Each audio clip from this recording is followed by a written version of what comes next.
নবীদের মধ্যে সবচাইতে জবরদস্ত পয়গম্বর ছিলেন মুসা আলাইহিস সালাম। বড় মেজাজওয়ালা নবী, রেগে যেতেন খুব বেশি। থাপ্পড় মেরে একবার ফেরাউনের বাবুর্চিকে মেরে ফেলেছিলেন।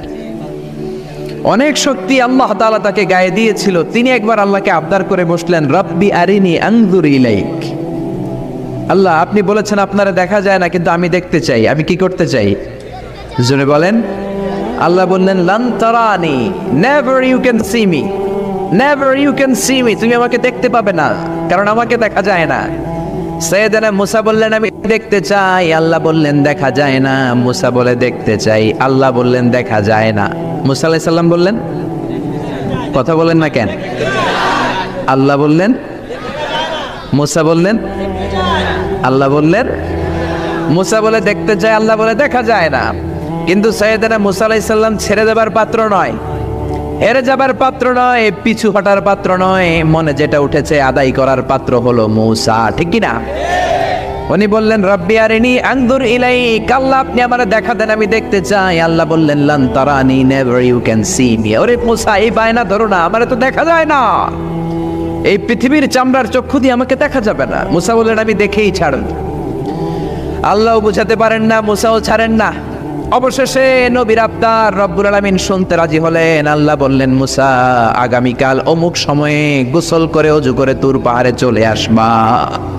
তুমি যখন দেখতেই চাও, আগামীকাল তুর পাহাড়ে চলে এসো। সাইয়েদনা মুসা আলাইহিস সালাম তুর পাহাড়ে চলে এসেছেন, কারণ ওনার ফিলিংস আমাদের ফিলিংস একরকম নয়। আমরা কি আল্লাহর কথা শুনি?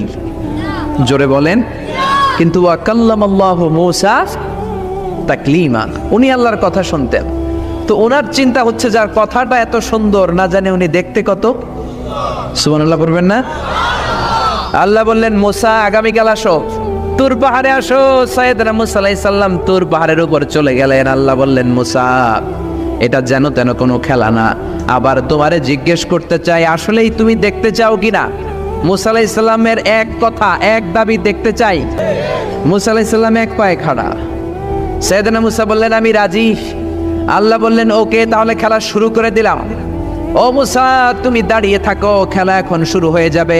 রব্বুল আলামিন মুসা আলাইহিস সালামের চারিদিকে অন্ধকার করে দিলেন। কি করে দিলেন? চারিদিকে 4 ফারসাক এলাকা, 1 ফারসাকে 12 মাইল, 4 ফারসাকে অনেক লম্বা একটা জায়গা, 3 × 36 কিলোমিটার জায়গা আল্লাহ অন্ধকার করে দিলেন। ঘুটঘুটে অন্ধকার, এত অন্ধকার সাইয়েদনা মুসা আলাইহিস সালাম নিজের হাতটাও নিজে দেখে না। এবার মনের মধ্যে একটু ভয় চলে আসছে, কোনো আওয়াজ নাই, অন্ধকার। এবার মনের মধ্যে ভয় এসেছে, কিন্তু আল্লাহকে দেখতে চায়। ওই নেশায় এখন অন্তরের মধ্যে কিছু সাহস আছে না নাই? সাহস নিয়ে দাঁড়িয়ে আছেন। এবার আল্লাহ চারিদিকে আলোকিত করে দিলেন। এবার বললেন, মুসা, আরো কিছু কাজ আছে। তোমার চারদিকে 4 ফারসাক এরিয়ার মধ্যে কোনো প্রাণী থাকতে পারবে না। কোনো মশা থাকবে না, মাছি থাকবে না, ইঁদুর থাকবে না, ব্যাঙ থাকবে না, পাখি থাকবে না। সবগুলো পশু আর প্রাণীকে বললেন, আল্লাহ বললেন, তোমরা বাইরে চলে যাও, বাউন্ডারির বাইরে চলে যাও। বাংলাদেশের সাথে ইন্ডিয়ার খেলা, আপনারা দর্শক মাঠে ঢুকতে পারবেন? বলেন, ঢুকলে খেলা হবে? খেলাটা হবে। আল্লাহ বললেন, সবাই বাইরে চলে যাও। সব বাইরে চলে গেল। এবার আল্লাহ বললেন, মুসা, তোমার 2 কাঁধের মধ্যে 2 ফেরেশতা আছে না নাই? কিরামান, তাদেরকেও বাইরে পাঠানোর দরকার আছে না নাই? আল্লাহ বললেন, তোমরাও 4 দিক থেকে বাউন্ডারি দেয়া এরিয়ার বাইরে তোমরা চলে যাও। এবার রব্বুল আলামিন বললেন, আল্লাহর স্পেশাল সিকিউরিটি ফোর্স ফেরেশতাকে তোমরা 4 দিকে বাউন্ডারি দাও। স্পেশাল সিকিউরিটি ফোর্স ফেরেশতা কাদের সাথে কাঁধ লাগিয়ে, পায়ের সাথে পা লাগিয়ে 4 দিকে একটা বাউন্ডারি দিলেন। চিল্লায়ে বলেন, আল্লাহু আকবার।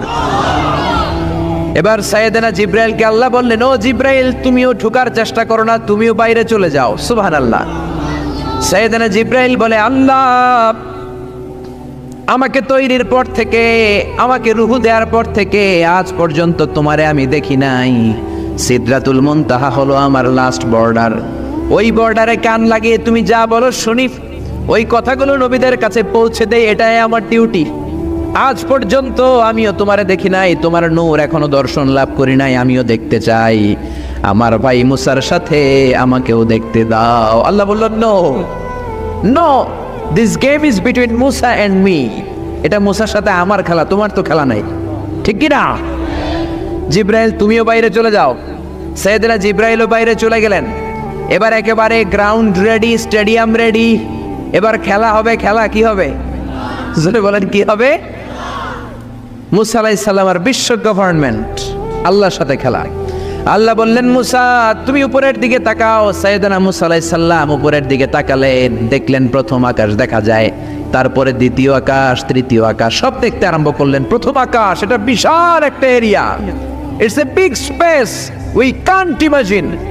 এটা কত বড় আমরা কল্পনাও করতে পারি না, বিশাল। হাতি, সূরাতুল ফিল আছে না নাই? সবচেয়ে ছোট্ট সাইজের প্রাণী পিঁপড়া, পিঁপড়ার নামে সূরা আছে না নাই? সূরাতু আন-নামাল। এরপর মাকড়সার 8 পা, মাকড়সার নামে আছে না নাই? সূরাতু আল-আনকাবুত। মৌমাছি, মৌমাছির নামে আছে না নাই? সূরাতু আন-নাহাল। নারীদের নামে আছে না নাই? নারীদেরকে আমরা পছন্দ করি বেশি, ঠিক কিনা? বিশ্বনবী পছন্দ করতেন, নারীদের মর্যাদা বেশি, মায়ের মর্যাদা 3 গুণ বেশি বাবার চেয়ে। এজন্য দেশের ক্ষমতায় আমরা নারীদেরকে বসাই দিচ্ছি, যেহেতু ক্ষমতা কয় গুণ বেশি, 3 ডবল যেহেতু মর্যাদা, তো বাবারে বসাবো কেন, মারই বসাই দিলাম। 2 মাই আছে, ঠিক কিনা? এই স্বাধীনতার পর থেকে 2 মা। আল্লাহ করে মা দিছে কয়টা? জোরে বলেন। এই 2 মা যদি একটু আদর সোহাগ দিয়ে আমাদেরকে রাখতো, তাহলে বাংলাদেশটা সিঙ্গাপুর হয়ে যেত। চিল্লা এখন, ঠিক কিনা? সিঙ্গাপুরে আমি ছিলাম কিছুদিন, আমার প্রোগ্রাম ছিল। এবছর গিয়েছিলাম ব্যাংককে, থাইল্যান্ড। তো ওদের দেশের একটা নিয়ম আছে, সেটা হচ্ছে ম্যারিটোক্রেসি। দেশের সব নিয়োগগুলো মেরিটের ভিত্তিতে হবে, যোগ্যতার ভিত্তিতে। চাচা খালুর টেলিফোনে নয়, কিন্তু আমাদের দেশে মামা খালুর ফোনে চাকরি আছে না নাই? সিঙ্গাপুরে নাই। এই সিঙ্গাপুরটা গোটা বিশ্বে পরিচিত ছিল জেলেপাড়া হিসেবে। জেলেপাড়া, মাছ ধরতো। কি ধরতো? যেই এলাকাটা মাছ ধরে খেত, এই এলাকাটা এখন গোটা বিশ্বের উন্নত ডেভেলপড কান্ট্রি, দ্য ফার্স্ট ওয়ার্ল্ডের একটা অন্যতম দেশ। চিল্লায় বলেন, ঠিক কিনা? গোটা বিশ্বের মানুষগুলো ট্যুরিজমের জন্য সেখানে যায়। চমৎকার চমৎকার ট্যুরিস্ট অ্যাট্রাকশন তারা সেখানে করে রেখেছে। ওদের ছোট্ট একটা দেশ, একটা শহর নিয়ে একটা দেশ। আমাদের এতগুলো জেলা, 64টা জেলা, ওদের এতগুলো জেলা নাই, একটা মাত্র জেলা। ওই জেলার নামেই শহর, জেলাটার নাম সিঙ্গাপুর। মূলত এটা এসেছে ইন্ডিয়ান শব্দ সিংহপুর থেকে, আগে ওখানে সিংহ থাকতো। সিংহপুর থেকে সিঙ্গাপুর। যেহেতু জায়গা কম, সেহেতু তারা 3টা সিঙ্গাপুর বানিয়েছে, উপরে একটা, মাটির নিচে আরো 2টা। আপনি মাটির নিচে গেলে অবাক হয়ে যাবেন, মাটির নিচে আরো 2 সিঙ্গাপুর। সব ট্রেনগুলো, সব গাড়িগুলো মাটির নিচ দিয়ে চলে, উপরেও কিছু আছে। তো বাংলাদেশে এরকম হতে পারতো যদি আমরা ভালো ভালো নেতা পেতাম। জোরে বলেন, ঠিক কিনা? আমরা স্বাধীনতা পেয়েছি, কিন্তু স্বাধীনতার মজা আমরা পাই নাই। 71-এ আমাদের উপর জুলুম করেছে পাক হানাদার বাহিনী, আর 71-এর পর আমাদের উপর জুলুম করছে আমাদের ভোট দেয়া নেতারাই। চিল্লায় বলেন, ঠিক কিনা? এজন্য নেতা বানানোর সময় বুঝে শুনে বানানোর দরকার আছে না নাই? যারা কোরআন পছন্দ করে, ইসলাম পছন্দ করে, আমরা তাদের সাথে আসি না নাই? আপনি কোরআন নিয়ে যদি রিসার্চ করেন, অবাক হয়ে যাবেন। মানুষের নামে আল্লাহ সূরা দিলেন, প্রাণীর নামে সূরা দিলেন, চাঁদের নামে সূরা দিলেন, সূর্যের নামে সূরা দিলেন। কি অবাক করা কাণ্ড! দেশগুলো হচ্ছে 30 ভাগ, আর সাগর হচ্ছে 70 ভাগ। চিল্লায় বলেন আল্লাহু আকবার। তার মানে এই পৃথিবীর তুলনায় কত ছোট্ট একটা জায়গায় এই সূর্যপুরে আমরা বসে আছি। কত নগণ্য আমি, কত ক্ষুদ্র আমি, কত ছোট্ট আমি, ঠিক কিনা? এই পৃথিবীটা হচ্ছে আমাদের সৌরজগতের অনেকগুলো গ্রহের মধ্যে থেকে ছোট্ট সাইজের একটা গ্রহ। এই যে সূর্যের আলো আমরা প্রতিদিন পাই, যেটার আলো প্রায় 8 মিনিট 20 সেকেন্ড ব্যয় করে আমাদের দিকে আসে, সেকেন্ডে 1,86,000 মাইল বেগে। এই সূর্যটা এত বিশাল পৃথিবীর চাইতে 13 লক্ষ গুণ বড়। আরো আসতে বলেন সুবহানাল্লাহ। সূর্যই কি পৃথিবীর সবচাইতে বড় সাইজের তারা? নো, সূর্যের চেয়েও অনেক বড় তারা আছে। ব্যাটেলজিউস নামে একটা তারা আছে, যেই তারাটা, যে সূর্য পৃথিবীর চেয়ে 13 লক্ষ গুণ বড়, ওই ব্যাটেলজিউস তারা সূর্যের চেয়ে 33 কোটি গুণ বড়। তার মানে এই না ব্যাটেলজিউসই পৃথিবীর সবচেয়ে বড় তারা। সূর্যের পরে পৃথিবীর সবচেয়ে কাছের তারার নাম হচ্ছে প্রক্সিমা সেন্টরাই, তারপরে আলফা সেন্টরাই এ, আলফা সেন্টরাই বি, এটা ক্যারিনা, ব্যাটেলজিউস, এরকম করতে করতে এক একটা তারা বিশাল বড়। এই সবগুলো তারা মিলে আমাদের গ্যালাক্সি। আমাদের গ্যালাক্সিতে অনেকগুলো তারা। আমাদের গ্যালাক্সির নাম হচ্ছে মিল্কি ওয়ে। এর মানে এই নয় মহাবিশ্বে মাত্র একটা গ্যালাক্সি। বিজ্ঞানীদের ধারণা প্রথম আকাশের নিচে প্রায় 400 বিলিয়ন গ্যালাক্সি রয়েছে। চিল্লায় পড়েন আল্লাহু আকবার। এরকম হাজারো গ্যালাক্সি নিয়ে আমাদের ইউনিভার্স, এরকম হাজারো ইউনিভার্স গোটা বিশ্বে আছে না নাই? এই সবগুলোকে প্রথম আসমানের নিচে রেখে আসমানটাকে সুশোভিত করেছে কে? সাইয়েদনা মুসা আলাইহিস সালাম প্রথম আসমানের দিকে তাকালেন, ওনার চোখের পাওয়ার বাড়িয়ে দিল কে? উনি এই গ্যালাক্সি দেখতে আরম্ভ করলেন, ব্ল্যাক হোল দেখতে আরম্ভ করলেন, ইউনিভার্স গুলো দেখতে আরম্ভ করলেন, ডিফারেন্ট ল অফ নেচার নিয়ে যত ইউনিভার্স আছে তিনি দেখলেন। তারপরে দ্বিতীয় আকাশ, একটার চাইতে আরেকটা বড়, একটার চেয়ে আরেকটা বড়। আমরা কিন্তু প্রথম আকাশ দেখি না। নাসার বিজ্ঞানীরা আজীবন গবেষণা করেও প্রথম আকাশের নাগালে যেতে পারবে না। তারা যেখানে যায় এটা হচ্ছে প্রথম আকাশের মহাশূন্য। এটা কি? প্রথম আকাশের মহাশূন্য, তারপরে প্রথম আকাশ, তারপরে দ্বিতীয় আকাশের মহাশূন্য, তারপরে দ্বিতীয় আকাশ, তারপরে তৃতীয় আকাশের মহাশূন্য, তারপর তৃতীয় আকাশ। একটার চাইতে আরেকটা বড়। কত বড়? বিশ্বনবী বললেন তোমার হাতের আংটিটা, কোনটা? আংটিটা যদি সাহারা মরুভূমিতে ফেলে দাও, তাহলে সাহারা মরুভূমির তুলনায় তোমার আংটি যত ছোট, আল্লাহর দ্বিতীয় আকাশের তুলনায় আল্লাহর প্রথম আকাশটা ঠিক তত ছোট। এভাবে তৃতীয় আকাশ আরো বড়, চতুর্থ আকাশ আরো বড়। সাইয়েদনা মুসা আলাইহিস সালাম দেখলেন 7 আকাশ দেখলেন। তারপরে তিনি দেখলেন সিদরাতুল মুনতাহা দেখা যায়, সেখান থেকে দেখলেন 4টা ঝর্ণা, 4টা নদী, 2টা জান্নাতে ঢুকেছে, 2টা নদী সিদরাতুল মুনতাহা থেকে দুনিয়ায় এসেছে। একটা নদীর নাম হলো মিশরের নীল নদী, আর একটা হলো ইরাকের দজলা নদী। সুবহানাল্লাহ। তারপরে নজর করে তাকালেন, সেখানে দেখলেন তিনি কোরআনের বাড়ি দেখা যায়। বাল হুয়া কুরআনুম মাজিদুন ফি লাওহিম মাহফুজ। নাম শুনেছেন? লাওহে মাহফুজ কার বাড়ি? কোরআনের বাড়ি। লাওহে মাহফুজ কার বাড়ি? নজর করে দেখে কোরআনের বাড়ি দেখা যায়। সাইয়েদনা মুসা আলাইহিস সালামের চোখের পাওয়ারকে বাড়িয়ে দিয়েছে কে? ওনার চোখের মেকানিজম, মেগাপিক্সেলকে প্রখর করে দিয়েছে কে? তারপরে নজর করে দেখলেন বাইতুল মামুর দেখা যায়, যেই বাইতুল মামুর হলো ফেরেশতাদের কিবলা। আমরা হাজে গেলে, উমরায় গেলে আল্লাহর ঘরকে সেন্টারে রেখে চারদিকে তাওয়াফ করি, লাব্বাইক আল্লাহুম্মা লাব্বাইক বলে আল্লাহরে ডাকি।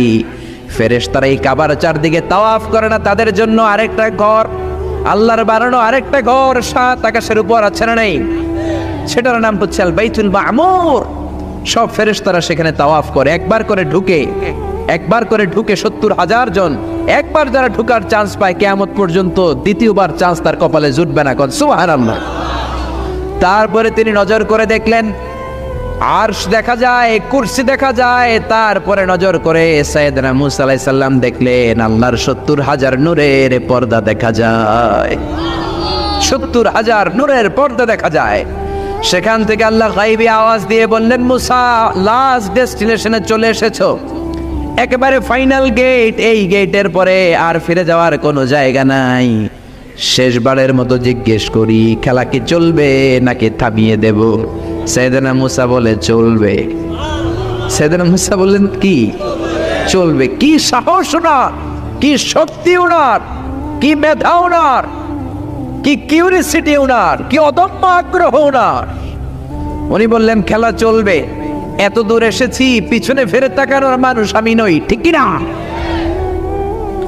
আল্লাহ বললেন মুসা তাহলে ঠিক আছে, খেলা শুরু হয়ে যাবে, একটু শক্ত হয়ে দাঁড়াও। সুবহানাল্লাহ পড়েন। এই প্রথম আল্লাহ তার নূরের তাজাল্লির ফোকাস পৃথিবীতে ঠেলে দিবেন, এর আগে পড়ে নাই। আল্লাহু আকবার। সাইয়েদনা মুসা আলাইহিস সালাম শক্ত হয়ে দাঁড়ালেন। ফালাম্মা তাজাল্লা রাব্বুহু জাআলাহু দাক্কা ওয়া খাররা মুসা সাইকা। ফালাম্মা তাজাল্লা রাব্বুহু লিল জাবাল। আল্লাহ বললেন মুসা তবে একটা কথা শুনে রাখো, এত দুর্বল করে তোমাদের বানিয়েছি। ওয়া খুলিকাল ইনসানু দাঈফা। মানুষ কি সবল নাকি দুর্বল? সবল না দুর্বল? 2বার পাতলা পায়খানা হইলে চেহারার দিকে আর তাকানো যায় না, ঠিক কিনা? আজকের জান্নাতুন নাইম এপ্রিল বিশ্ব সুন্দরী, 20 বছর পরে বিশ্ব পেতনিও না, ঠিক কিনা? অসুস্থ হলে মানুষ দুর্বল হয়ে যায়, বিপদ আসলে মানুষ কাবু হয়ে যায়, বয়সের ভারে মানুষের চামড়াগুলো ঝুলে যায়। মানুষ কি সবল নাকি দুর্বল? জোরে বলেন, সবল নাকি দুর্বল? সে আল্লাহ বললেন, গোলাম চাইতে হবে শুধু আমার কাছে। সব নবীরা এইভাবে দোয়া করেছেন। সাইয়েদনা ঈসা আলাইহিস সালাম দোয়া করেছেন, আল্লাহ আপনার কাছে আমি দোয়া করি আমারে আপনি শেষ নবী বানায়া দেন। কোন নবী? জোরে বলেন। এটা কি সম্ভব? কারণ শেষ নবী একজন আছে না নাই? কি নাম? সবাই বলেন কি নাম? মুহাম্মদ সাল্লাল্লাহু। আল্লাহ বললেন, না না, উল্টা পাল্টা আবদার করো না, ওই নবুয়তি দিয়ে দেয়া হয়েছে। ঈসা বললেন, ওকে। আমি পড়েছি ইনজিলের মধ্যে ওই নবীর উম্মতদের এত মর্যাদা, বনি ইসরায়েলের অনেক নবীর চাইতে নাকি উম্মতে মুহাম্মাদের মর্যাদা অনেক বেশি হবে। আল্লাহ শেষ নবী আমাকে বানালেন না, ওকে, কিন্তু আমার উম্মতকে ওই উম্মত বানান। আল্লাহ বলেন, নো, ওইটাও দেয়া হয়ে গেছে। পাবে কে? বিশ্বনবী পাবে। বিশ্বনবীর উম্মত আমরা হলাম উম্মতে মুহাম্মাদি। আমাদের মধ্য থেকে যারা আলেম হবে, হক্কানি আবেদ হবে, আল্লাহর ওলি হবে, বনি ইসরায়েলের অনেক নবীদের চাইতেও তাদের মর্যাদা বেশি হয়ে যাবে। সুবহানাল্লাহ। এবার উনি চোখের পানি ছেড়ে দিলেন। আল্লাহ দোয়া করলাম আমার শেষ নবী বানালেন না। দোয়া করলাম আখিরি উম্মত আমারে দেন, আমারে দিলেন না। এবার আমি দোয়া করি, এই দোয়া কিন্তু ফেলতে পারবেন না। আল্লাহ বললেন, করো করো। সাইয়েদনা ঈসা বললেন, আল্লাহ তাহলে আপনি আমাকে এই পৃথিবীর মধ্যে ওই নবীর উম্মত করে আরেকবার দুনিয়াতে পাঠানো লাগবে। সুবহানাল্লাহ। কবুল করে নিল কে? পৃথিবীতে একজন নবী এখনো মরে নাই। কি নাম?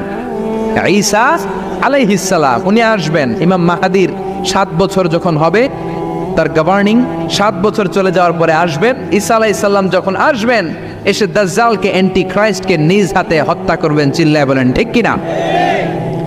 এটা ছিল ঈসা নবীর দোয়া। এবার বিশ্বনবী কোন দোয়া করেছেন জানার দরকার আছে না নাই?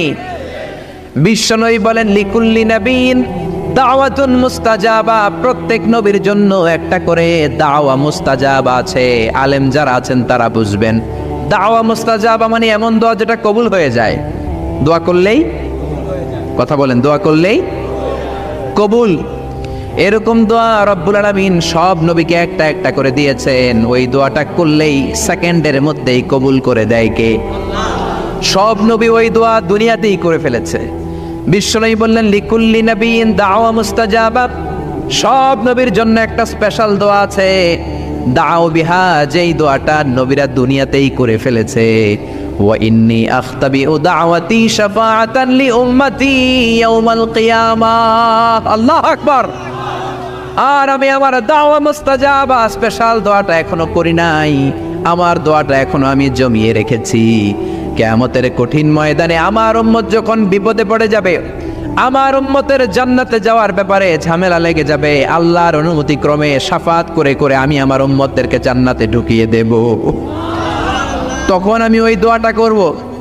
বিশ্বনবী সেজদায় পড়ে থাকবেন কিয়ামতের ময়দানে। সব নবীরাও বলবে, ইয়া নাফসি ইয়া নাফসি। কেউ যখন আল্লাহর কাছে যেতে পারবে না, সবাই মিলে বিশ্বনবীর কাছে যাওয়ার পরে বিশ্বনবী তখনও মাথা তুলবেন না। বিশ্বনবী কপাল ঠুকে কেঁদে কেঁদে বলবেন, রব্বি হাবলি উম্মতি। ও আল্লাহ, আমার উম্মতকে আপনি মাফ করে দেন। সুবহানাল্লাহ। আল্লাহ বলবেন, নবী ইরফা রাসাক, মাথা উঠান। সাল তুতা, আজকে যা চাইবেন তাই দিব। ইশফা তুশাফা, যারাই শাফাত করবেন আমার অনুমতি ক্রমে কবুল করে নিব। সুবহানাল্লাহ। বিশ্বনবী চাইলে ওই দোয়াটা দুনিয়াতেই করতে পারতেন অন্য নবীদের মতো, ঠিক কিনা? অন্য নবীরা যেমনি নিজেদের প্রয়োজনে ওই দোয়াটা দুনিয়াতেই করেছে, আমার নবীকে ওই রকম করেছে নাকি? তার মানে আমার নবীর আমাদের জন্য মায়া বেশি না কম? আমার জন্য রেখে দিয়েছেন ওই দোয়াটা, আপনার জন্য রেখে দিয়েছেন দোয়াটা, আমাদের জন্য দোয়াটা রেখে দিয়েছেন। আমরা যখন কিয়ামতের ময়দানে বিপদে পড়ে যাব, বিশ্বনবী দোয়া করে করে আমাদেরকে জান্নাতে ঢুকিয়ে দিবেন, ঠিক কিনা? বিশ্বনবী দুনিয়াতে কম আঘাত সহ্য করেন নাই। যেই লোকটার বাইরের চামড়া থেকে রগ দেখা যেত, রগের ভেতর দিয়ে যে রক্তগুলো দৌড়াদৌড়ি করে সেটাও দেখা যেত। সুবহানাল্লাহ। পৃথিবী এত সুন্দর মানুষ দেখে নাই। ওই লোকটাকে পাথর মেরে মেরে তায়েফের ময়দানে রক্তাক্ত করা হয়েছে 3 বার। আমি দেখে এসেছি এবার জায়গাটা। একবার আহত হলেন, আবার পড়লেন, আবার পাহাড়ের কাছে গেলেন, আবার মারা হলো, আবার পাহাড়ের ওই পাশে গেলেন, আবার মারা হলো। 3 বার পাথর মারা হলো। বিশ্বনবী নিজের কোনো প্রয়োজনে, নিজের স্বার্থের জন্য যান নাই। তায়েফবাসীদের জান্নাত নিশ্চিত করার জন্য, তাদের ভালোর জন্য, তাদেরকে দাওয়াত দেওয়ার জন্য গিয়েছেন। তারপরও মাইর আসানা নাই। তখনও বিশ্বনবী দোয়া করেন নাই। ওই দিন যদি দোয়া করতেন, আল্লাহ তায়েফবাসীদেরকে আপনি শেষ করে দেন, সেকেন্ডের মধ্যে পুরো তায়েফকে পাউডার করে দিতে পারতো কে? উহুদের ময়দানে তীর এসে বিশ্বনবীর দাঁতের মধ্যে বিঁধে গেল, ঝরঝর করে রক্ত ঝরলো। ওই কঠিন দিনেও বিশ্বনবী ওই দোয়াটা করেন নাই, ঠিক কিনা? বদরের ময়দানে 313 জন সাহাবী নিয়ে বিশ্বনবী চোখের পানি ছাড়ছেন। আবু বকর বলেন, ইয়া রাসূলুল্লাহ, ইয়া হাবিবাল্লাহ, মাথা উঠান। আপনি এমন ভাবে দোয়া করেছেন, আমার মন সায় দেয়, আমার মন বলে আজকের দোয়া আল্লাহ ফেরাবে না, ওঠেন। বিশ্বনবী চাইলে ওই জন্য বলতে পারতেন, কুরাইশদেরকে আল্লাহ আপনি নাস্তানাবুদ করেন, করে দিত কে? প্রচন্ড ক্ষুধার সময় বিশ্বনবী যখন মক্কায় কেঁদে কেঁদে হয়রান, তখন ওই দোয়াটা করেন নাই, ঠিক কিনা?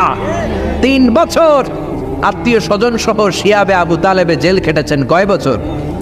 জোরে বলেন। প্রথম বছর খেয়েছে ছাগলের গোশত, সবাই ছাগল পালতো, নিজেদের ছাগলের গোশতগুলো খেয়েছে। দ্বিতীয় বছর কোনো ছাগল নেই, ছিল ছাগলের রোদ্রে শুকানো চামড়াগুলো পানিতে ভিজিয়ে ভিজিয়ে চামড়া খেয়েছে। তৃতীয় বছর ছাগলের চামড়াও নাই, কি নাই? তৃতীয় বছর ছাগলের চামড়াও নেই, ছিল গাছের বাকল, গাছের পাতা। শিয়াবে আবি তালেবে বিশ্বনবী গাছের পাতা খেয়ে, গাছের চামড়া খেয়ে জীবন ধারণ করেছেন। বিশ্বনবীর এলাকার লোকগুলো, মুমিনগুলো কেঁদে কেঁদে হয়রান। তখনও যদি বিশ্বনবী দোয়া করতেন, কবুল করতো কে? মদিনায় দুর্ভিক্ষ, কোনো খাবার নাই, বিশ্বনবীর পেটে কোনো খাবার নাই, কোনো দানা পানা পড়ে নাই। বিশ্বনবীর কলিজার টুকরা নাতি হাসান আর হোসাইনের পেটেও কোনো খাবার নাই। বিশ্বনবীর কলিজার টুকরা ফাতেমার পেটে কোনো খাবার নাই। চাইলে বিশ্বনবী তখন দোয়াটা করতে পারতেন না?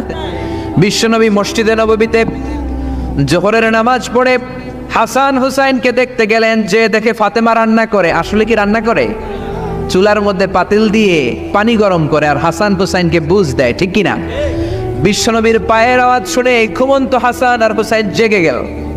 দৌড়ে এসে নানাজিকে ঝাপটে ধরে ডেকে বলে, নানাজি, গতকাল কেন দেখতে আসলেন না? আজকে দুপুর হয়ে গেল, বিকেল হয়ে যাচ্ছে, এখন বুঝি আপনি দেখতে আসার সময় হলো? বিশ্বনবী বললেন, হাসান হুসাইন, এই তো এইমাত্র জোহরের নামাজ পড়ে আসলাম, তোমাদের খোঁজ খবর নিতে এসেছি। হাসান আর হুসাইন বলল, কি খোঁজ খবর নিবেন? খোঁজ খবর নেওয়ার আগে একটা বিচার করে দেন। বিচার? আপনি তো আহকামুল হাকিমিন, সব চাইতে বড় বিচারকের সব চাইতে বড় নবী, ইনসাফওয়ালা নবী। আপনার কাছে বিচার দিয়ে কেউ কোনোদিন বিচারে ঠকে নাই, ঠিক কিনা? আপনি একটা বিচার করেন। বিশ্বনবী বললেন, কিসের বিচার? হাসান বলে, নানাজি, আপনার মেয়ের নামের বিচার, ফাতেমার নামের বিচার। বিশ্বনবী বললেন, ও হাসান, আমার মেয়ে ফাতেমার আবার কি বিচার? কি অপরাধ আমার ফাতেমার? হাসান হুসাইন চোখের পানি ছেড়ে দিয়ে ডেকে বলে, নানাজি, আপনার মেয়ে আমাদেরকে খাবার দেয় না কেন? খাবার দেয় না কেন বিচার দিলাম। গতকাল সারাদিন বলেছে রাত্রিবেলা খাবার দিবে, রাতে খাবার দেয় নাই। আমাদেরকে বলেছে তোমরা ঘুমিয়ে যাও, আমি রান্না করি, সকালে দিব। ঘুমিয়ে গেলাম, সকালবেলায় খাবার চাইলাম, আপনার মেয়ে ফাতেমা তখন আমাদেরকে খাবার দেয় না। দাদা, আমরা ছোট্ট দুইটা মানুষ ক্ষুধার জ্বালায় বেহুশ হয়ে যাই, আর সহ্য করতে পারি না, আপনার মেয়ে খাবার দেয় না। দুপুর হয়ে গেল, দুইজনে কান্নাকাটি করে আপনার মেয়ে এখন পর্যন্ত আমাদেরকে খাবার দেয় নাই। আমরা দুজন তো আর সহ্য করতে পারি না, কেন আপনার মেয়ে আমাদের সাথে এমন করে? আপনার কাছে বিচার দিলাম, আপনি বিচার করেন। বিশ্বনবী আর কি বিচার করবেন? ধা ধা করে বিশ্বনবী চোখের পানিগুলো ছাড়েন। হুসাইনকে জড়িয়ে ধরলেন, হাসান রে জড়িয়ে ধরলেন, ডেকে বললেন, হাসান রে কাছে আয়। বিশ্বনবী শাম দেশের জুব্বা পরতেন, শাম দেশের জুব্বাটা উপরের দিকে উঠালেন, হাসান রে দেখালেন, এই তো দেখ, তোর নানার পেটের মধ্যে 3টা পাথর বাঁধা। একদিন না খেয়ে থাকার কারণে তোদের পেটে এত জ্বালা, এত কষ্ট। আমি বিশ্বনবীর পেটে গত 3 দিন যাবত কোনো দানা পানি পড়ে নাই। আমি বিশ্বনবী তো না খেয়ে আছি রে হাসান, আমি তো 3 দিন না খেয়ে আছি, আমার পেটেও তো কিছু নাই। নানাও কাঁদলেন, নাতিও কাঁদলেন, পুরো পৃথিবীও কাঁদলো, ঠিক না? ওই কঠিন ক্ষুধার দিন, ওই কঠিন দুর্ভিক্ষের দিন বিশ্বনবী যদি তার স্পেশাল দোয়াটা করতেন, জান্নাত থেকে জিব্রাইলকে দিয়ে খাবারের বস্তা পাঠিয়ে দিত কে? ওই দিন বিশ্বনবী দোয়াটা করে নাই। আমার জন্য, আপনার জন্য, আমাদের জন্য দোয়াটা এখনো আসরা নাই। হাজার ব্যথা বেদনার পরে ফিরে আসনি তুমি আপন ঘরে, দিনের আলো তুমি ছড়িয়ে দিতে, চলে গেলে মদিনায় মক্কা ছেড়ে। হে রাসূল তোমাকে ভুলি আমি কেমন করে, হে রাসূল তোমাকে ভুলি আমি কেমন করে। খেয়ে না খেয়ে দিন প্রচারের কাজে নিজেকে দিয়েছ বিলিয়ে, তাই ফের কাফিরেরা চিনল না সে আলো, দুষ্ট ছেলেদের পিছু দিল লেলিয়ে। পাথরের আঘাতে ক্ষত বিক্ষত হয়ে সারা শরীর থেকে রক্ত ঝরে। হে রাসূল তোমাকে ভুলি আমি কেমন করে, হে রাসূল তোমাকে ভুলি আমি কেমন করে। পড়েন আল্লাহু আকবার। কি দিল দরিয়া নবী ছিল, নিজের বিপদের কথা ভুলে গিয়ে, নাতির বিপদের কথা ভুলে গিয়ে, ফ্যামিলির কথা ভুলে গিয়ে উম্মতের জন্য কেঁদেছে, ঠিক কিনা? গোটা বিশ্বের জন্য শিক্ষা এনেছে, সভ্যতা এনেছে, আমাদেরকে ভদ্রতা শিখিয়েছে। আর ওই নবীরে গালি দেয় এরকম কিছু ব্লগার বাংলার জমিনে আছে না নাই? তারা মানুষ নাকি শয়তান? এগুলো পিতৃ পরিচয়হীন জারদ সন্তান, জোরে বলেন ঠিক কিনা? দুই জায়গায় কেউ যদি আমাদেরকে ইনসাল্ট করে আমরা সহ্য করতে পারি না। এক হচ্ছে কোরআন, কোরআনকে নিয়ে গালি দিলে আমাদের কলিজায় আগুন আসে না নাই? বিশ্বনবীরে গালি দিলে কলিজায় আগুন ধরে যায়, যদি না ধরে যায় তুমি মুমিন নও, তুমি মুনাফিক। চিল্লা এখন ঠিক কিনা? বিশ্বনবীরে গালি দিলে কলিজায় আগুন লাগে, কলিজায় আগুন লাগে মুসলমান। কার কার লাগে তো হাত উঁচু করে আল্লাহর দেখা। লিল্লাহে তাকবীর, লিল্লাহে তাকবীর, লিল্লাহে তাকবীর। আল্লাহ আমাদের হাতগুলোকে কবুল করে নেক, আমরা পড়ি আমিন। আর জোরে পড়ে আমিন। এজন্য বিশ্বনবীর সুন্নাহ আমাদের আসল সম্বল। বিশ্বনবী যে শিক্ষা আমাদের কাছে রেখে গিয়েছেন সেটাই সম্বল, ঠিক কিনা? বিশ্বনবীর আগের গুনাহ মাফ, পরের গুনাহ মাফ, তারপরেও তিনি আল্লাহর কাছে যখন দোয়া করতেন ছোট্ট বাচ্চার মতো হাউ মাউ করে কেঁদে দোয়া করতেন। আমরা করি? আমাদের কান্না আসেই না। এত পাষাণ আমাদের হৃদয়, এত আধুনিকতার মধ্য দিয়ে আমরা সময় কাটাচ্ছি। সোশ্যাল মিডিয়ার ভেতরে আমাদের এত সময় দেয়া হয়। এই সোশ্যাল মিডিয়া আমাদেরকে ঘুমাতে দেয় না, আমাদেরকে স্বাভাবিকভাবে চলতে দেয় না, আমাদের অন্তরটাকে নরম হতে দেয় না, ঠিক কি না? আমাদের কান্না আসে না, আমাদের হৃদয় পাষাণ হয়ে গেছে, আমাদের হৃদয় নরম হয় না। অন্যের দুঃখে আমরা দুঃখ পাই না, অন্যের দুঃখে যারা দুঃখ পায় না তারা মানুষ হতে পারে না, ঠিক কি না? ছাগলের পেট থেকে বেরোলে ওইটারে আমরা বলি ছাগল, গরুর পেট থেকে বেরোলে আমরা ডাকি গরু, মুরগির পেট থেকে বেরোলেই সেটা মুরগি হয়ে যায়। কিন্তু মানুষের পেট থেকে বেরোলে সেটা মানুষ হয় না, ওইটারে মানুষ বানাতে হয়, ঠিক কি না? এই দুনিয়া এখন তো আর সেই দুনিয়া নাই, মানুষ নামের মানুষ আছে দুনিয়া বোঝাই। সেই মানুষের ভিড়ে আমার আসল মানুষ নাই, ঠিক কিনা? আসল মানুষের বড় অভাব।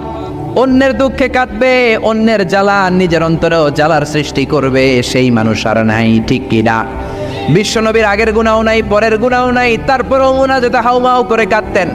তিনি দোয়ায় বলতেন, আল্লাহ ইন্নী আব্দু কবনু আব্দি কবনু আমাতিক নাসিয়াতি বিয়াদিক। ও আল্লাহ, আমি আপনার গোলাম, গোলামের ঘরের গোলাম, বান্দির ঘরের গোলাম।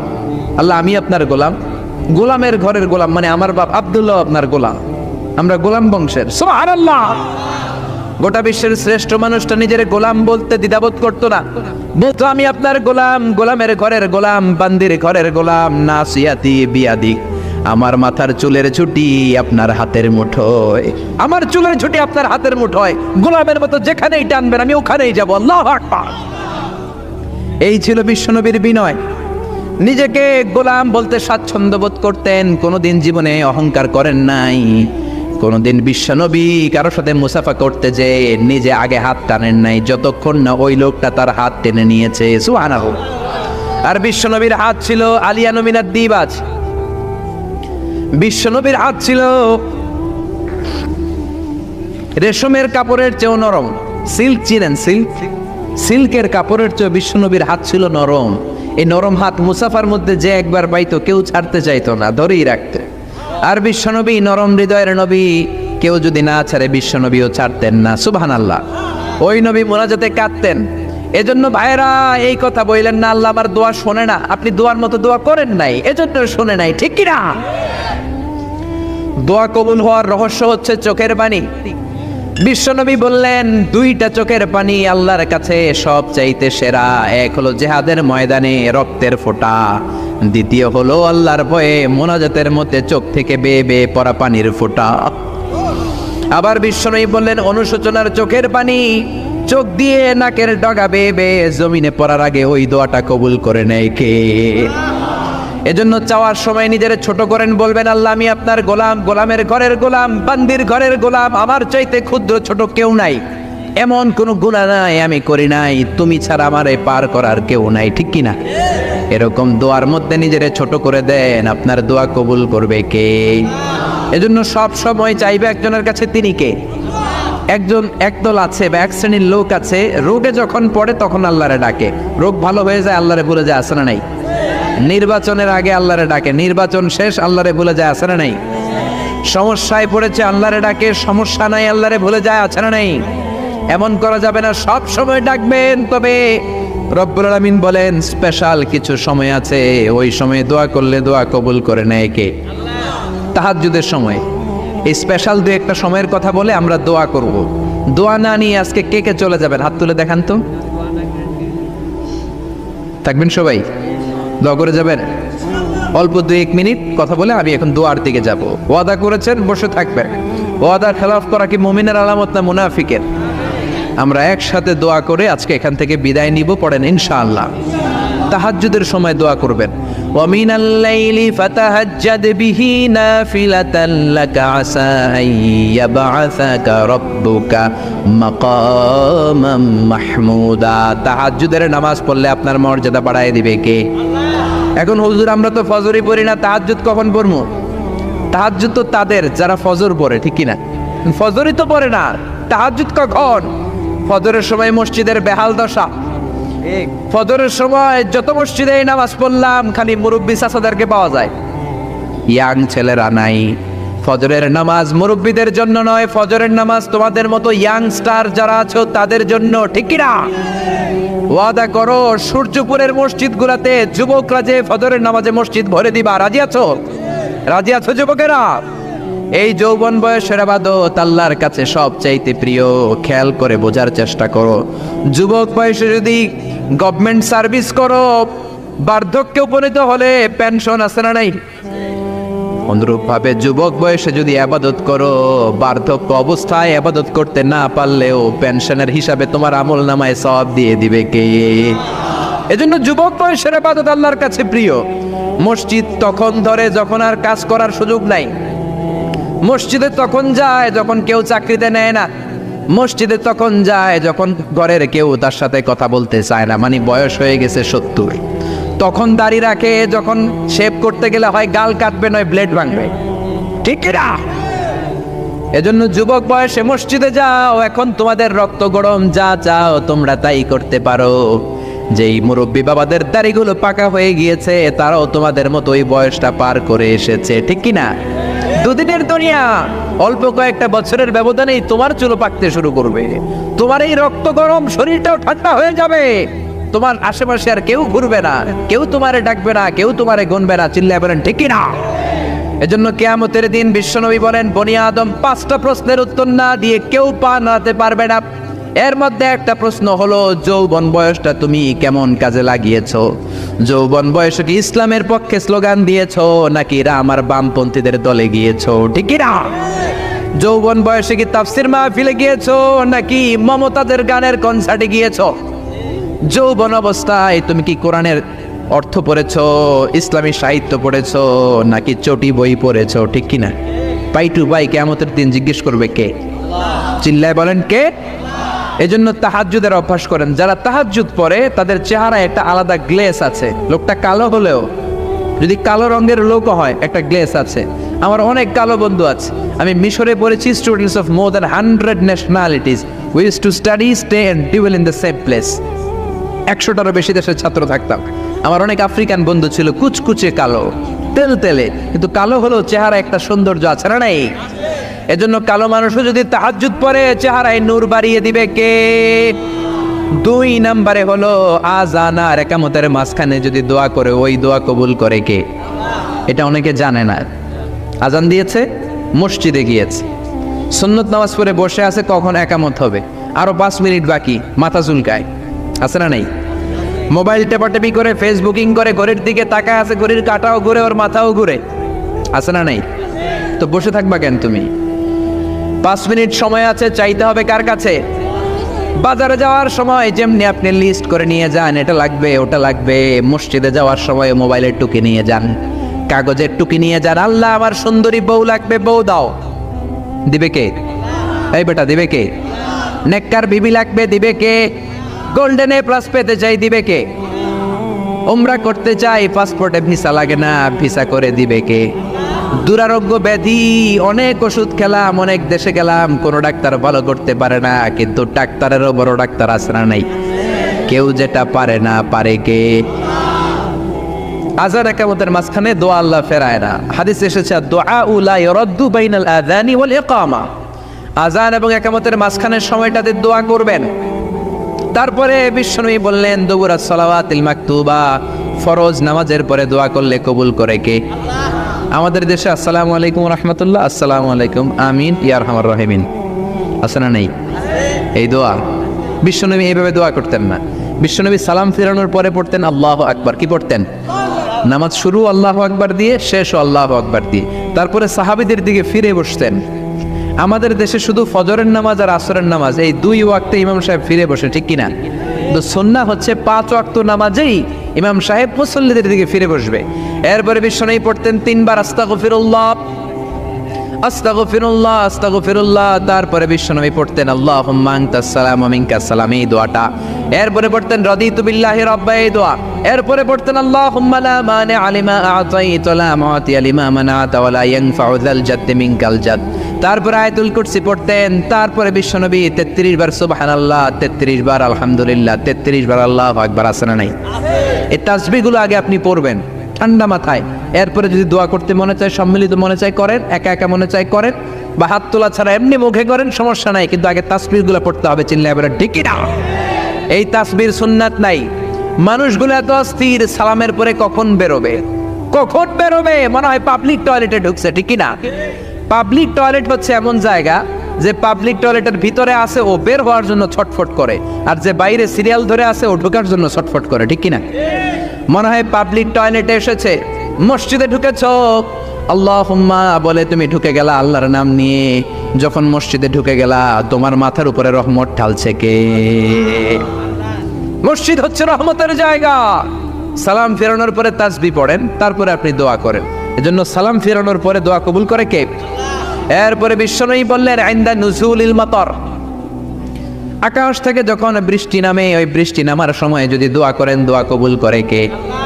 আর দোয়া লা ইরাদ্দু তাহতাল মাতার, তুফান, ওই বৃষ্টি না, ভ্যাপসা একটা গরম, এই গরমটাকে দূরে সরিয়ে দেওয়ার জন্য একটা ঝিরিঝিরি ঝিরিঝিরি বৃষ্টি পড়ে।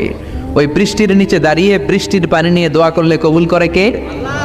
জানেই না মানুষ, ঠিক কিনা? বরং বৃষ্টি আসলে গান গাওয়া শুরু করে দেয়, এই বৃষ্টি ভেজা রাতে তুমি চলে যেও না, আছে না নাই? তো চলে যাবো না, কি করবো, থেকে যাবো তোমার সাথে? এগুলো করা যাবে না। বৃষ্টি রহমতের বৃষ্টি, তুমি বৃষ্টি হাতে নিয়ে দোয়া করো। সুন্দরী বউ লাগবে, দিতে পারে একজন, তিনি কে? এজন্য চাইতে হবে একজনের কাছে, তিনি কে? কদরের রাতে দোয়া করলে আল্লাহ কবুল করে, খতমে কোরআনের পরে দোয়া করলে আল্লাহ কবুল করে, হজের মানাসিকুল হজের মধ্যে যে দোয়া করলে কবুল করে, মুসাফির দোয়া করলে কবুল করে, রোজাদার ব্যক্তি দোয়া করলে আল্লাহ কবুল করে, মাজলুম ব্যক্তি দোয়া করলে আল্লাহ কবুল করে। এজন্য বিশ্বনবী বলেছেন ইত্তাকু দাওয়াতাল মাজলুম, মাজলুমের বদদোয়ারে ভয় করো, ফাইন্না লাইসা বাইনাহু ওয়া বাইনাল্লাহি হিজাব, তার আর তার আল্লাহর মাঝে কোনো পর্দা থাকে না। মজলুম দোয়া করলেই কবুল, সুবহানাল্লাহ। এরপরে স্পেশাল দোয়া হলো মা বাবার দোয়া। এই দোয়া কোনোদিন ফিরে না, সুবহানাল্লাহ পড়েন। রাজি আছেন মা বাবার কাছে দোয়া চাইতে? রাজি আছেন তো? কোন ঘর আছে যে ঝগড়া হয় না? এরকম কোনো ঘর পৃথিবীতে নাই। ঝগড়া হবে, মা বাবার সাথে মিসআন্ডারস্ট্যান্ডিং হবে, হয়ে যেতে পারে দু চার কথা, কিন্তু ক্ষমা চাইতে হবে, ঠিক কিনা? এজন্য আল্লাহর কাছে চাইতে রাজি আছেন তো? সব সময় আমরা একজনের কাছে চাই। আবার এই চাঁদকে বিশ্বনবী দুই ভাগ করেছিলেন, সেটাও কোরআনে আছে না নাই? ইকতারাবাতিস সাআতু ওয়ানশাক্কাল কামার ওয়া ইয়ারাউ আয়াতান ইউরিদু ইয়াকুলু সিহরুম মুস্তামির। বিশ্বনবী আঙ্গুলের ইশারায় চাঁদকে দুভাগ করেছিলেন।